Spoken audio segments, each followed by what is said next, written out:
Hey everyone, and welcome to Money Makes Sense. Today we're going to introduce one of the most important financial skills that you can learn for your future: budgeting.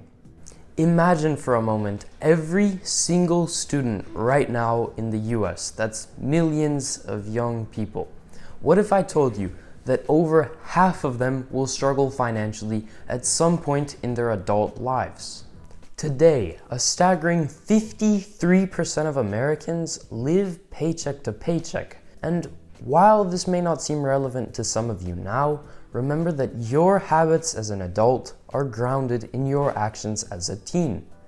Now, you're probably wondering, how can I do better than this? The simple answer: budgeting. So let's dive in. Today, I want you to be able to A, define and understand what a budget is, and B, explain why it might be smart for one to use a budget. First, let's define it. A budget is a plan that shows you how much money you earn, how much you spend, and how much you save over a certain period of time. Budgeting helps you manage your money so you can reach your financial goals and avoid overspending. Now you may be asking, why should I even budget in the first place? The truth: budgeting builds discipline. Managing money is deceptively simple. Have you ever gotten money, maybe from a job or a gift, and you had no idea where it went the next week? Budgeting solves this problem through organization and goal setting. So budgeting is not just writing numbers in a notebook.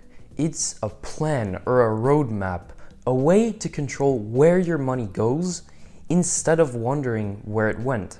Budgeting helps you to avoid destructive things such as debt, to save up for things that you actually want, maybe like a car or college or even your own business, and it reduces stress around money big time. So let's paint a picture of what budgeting actually looks like. The key components of your budget are the following. First is your income, which can maybe be from a job or your allowance or maybe even gifts.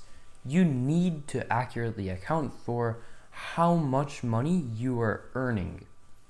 Next are your fixed expenses. Here you have to track and plan for expenses that you know are going to occur. Here you can find things such as your water bill or your phone bill or your rent, among others. The third part of a budget is discretionary spending. Here you allocate money for fun and interesting things. This can include movies, shopping for new clothes, or maybe even the newest trending item on TikTok Shop. Finally, you have your savings. Here you set aside money for future purchases, goals, and emergencies. This can look like saving up for a car, college, or maybe a gaming console. Another key advantage of budgeting is that it builds financial confidence and freedom. It is a huge psychological boost when it comes to money management. While it may seem counterintuitive, budgets do not actually restrict you. They give you freedom. When you know what you can afford and what you're working towards, you feel more in control. At the end of the day, budgeting allows you to feel less stress and more control. But remember, your budget is specific to you. That way, they provide you control over your finances. Budgeting does not mean that you can't have fun.